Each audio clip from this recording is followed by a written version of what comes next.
یہ ڈاکیومنٹری اس بات کا گہرائی سے جائزہ لیتی ہے کہ مصنوعی ذہانت ہماری زندگی کے ہر شعبے کو کس طرح تبدیل کر رہی ہے، ملازمتوں سے لے کر تعلقات، تخلیقی صلاحیتوں سے پرائیویسی تک۔ یہ فلم سوال اٹھاتی ہے، کیا ہم اے آئی کو کنٹرول کر رہے ہیں یا یہ ہمیں ڈھال رہی ہے؟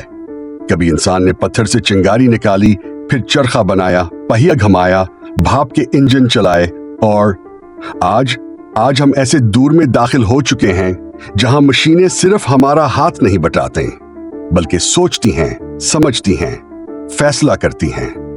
کمپیوٹرز 1950s کے پرانے مین فریم، پھر جدید اے آئی، روبوٹس، خودکار گاڑیاں۔ مصنوعی ذہانت، آرٹیفیشل انٹیلیجنس اب صرف ایک تصور نہیں رہا، یہ ہمارے موبائل میں، ہماری کار میں، ہمارے اسپتال میں، حتیٰ کہ ہماری گفتگو میں شامل ہو چکا ہے۔ کبھی انسان نے مشینیں بنائیں تاکہ ہاتھ کا بوجھ کم ہو، مگر اب مشینیں نہ صرف کام کر رہی ہیں بلکہ انسانوں کی جگہ لے رہی ہیں۔ مصنوعی ذہانت آج صرف مشینی ہاتھوں تک محدود نہیں رہی، یہ دفاتر، بینکوں، اسپتالوں اور اسکولوں میں گھس چکی ہے۔ خودکار سسٹمز اب نہ صرف ڈیٹا پڑھتے ہیں بلکہ فیصلے بھی کرتے ہیں۔ وہ طے کرتے ہیں کہ کس کو نوکری ملے اور کس کو نہیں۔ تخلیق اور فنون میں مصنوعی ذہانت، انسانی تخلیق۔ صدیوں سے فن، شاعری، موسیقی اور فلم ہماری روح کا اظہار رہی ہے، لیکن اب ایک نئی تخلیقی طاقت ہمارے درمیان آ چکی ہے جو نہ انسان ہے نہ زندہ بلکہ مصنوعی ذہانت۔ ڈیلی، مڈ جرنی، لیونارڈو جیسے اے آئی ٹول صرف لفظوں سے حیرت انگیز تصاویر تخلیق کرتے ہیں۔ آرٹسٹ سوال کرتے ہیں، کیا یہ اصل فن ہے یا ڈیٹا کی نقالی؟ فوٹوگرافی، پینٹنگ، ڈیجیٹل آرٹ، سب کچھ اے آئی کر سکتا ہے۔ چیٹ جی پی ٹی جیسے ماڈلز نظم، کہانیاں، مکالمے اور اسکرپٹس لکھ رہے ہیں۔ اسکولز میں طلباء اے آئی سے ہوم ورک کروا رہے ہیں، کیا یہ تخلیق ہے یا کاہلی؟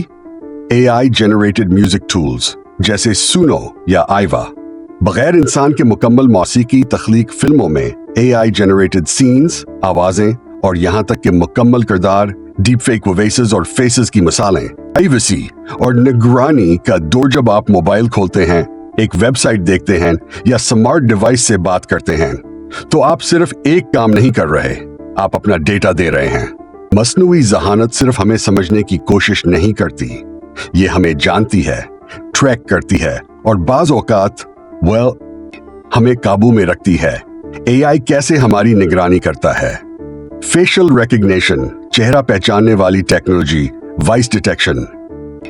الیکسا، گوگل اسسٹنٹ جیسے سمارٹ اسپیکرز، موبائل ایپس جو لوکیشن، کلکس، پیغامات اور عادات ریکارڈ کرتی ہیں۔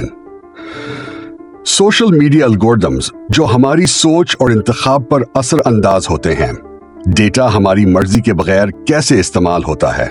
صارفین اکثر شرائط کو پڑھے بغیر قبول کرتے ہیں۔ کمپنیاں اور حکومتیں ڈیٹا خریدتی اور بیچتی ہیں۔ ٹارگیٹڈ ایڈز، پریڈکٹیو پولیسنگ اور الیکشن مینیپولیشن کی مثالیں۔ پرائیویسی بمقابلہ سہولت، سمارٹ ہومز آسانی دیتے ہیں لیکن سن رہے ہوتے ہیں اے آئی بیسڈ سیکیورٹی آپ کو تحفظ دیتا ہے مگر ہر لمحہ نظر بھی رکھتا ہے۔ کیا ہم سہولت کی خاطر اپنی آزادی بیچ رہے ہیں؟ نگرانی کے تحت زندگی، ایک عام انسان کی نظر سے، انٹرویو یا کیس اسٹڈی۔ ایک نوجوان جو احساس کرتا ہے کہ اسے ہمیشہ دیکھا جا رہا ہے، ایک ماہر سائبر سیکیورٹی جو ڈیٹا لیکس اور ہیکنگ پر روشنی ڈالتا ہے۔ طاقت کی عالمی دوڑ، اے آئی کی جنگ دنیا بدل رہی ہے اور اب نئی جنگ بندوقوں سے نہیں، کوڈ سے لڑی جا رہی ہے۔ یہ دوڑ ہے مصنوعی ذہانت پر غلبے کی، جسے اے آئی میں برتری ملی، کل شاید دنیا پر 80 کی حکمرانی ہو۔ سپر پاورز کی اے آئی دوڑ، امریکہ، گوگل، اوپن اے آئی، مائکروسافٹ جیسے ٹیک دیو چین، ریاستی کنٹرولڈ اے آئی ترقی، نگرانی سسٹمز، ٹک ٹاک الگورتھمز روس، یورپ، بھارت اپنی اپنی پالیسیز، ڈیفنس اور خود مختاری پر زور اے آئی کا استعمال۔ فوجی میدان میں ڈرونز جو خود فیصلے لے سکتے ہیں، A I based facial recognition, spying, hybrid war. A I سے فیک نیوز، ڈیپ فیکس اور الیکشن مینیپولیشن۔ ڈیجیٹل کالونیلزم، کیا ترقی یافتہ ممالک اے آئی ٹیکنالوجی کے ذریعے باقی دنیا پر کنٹرول حاصل کر رہے ہیں؟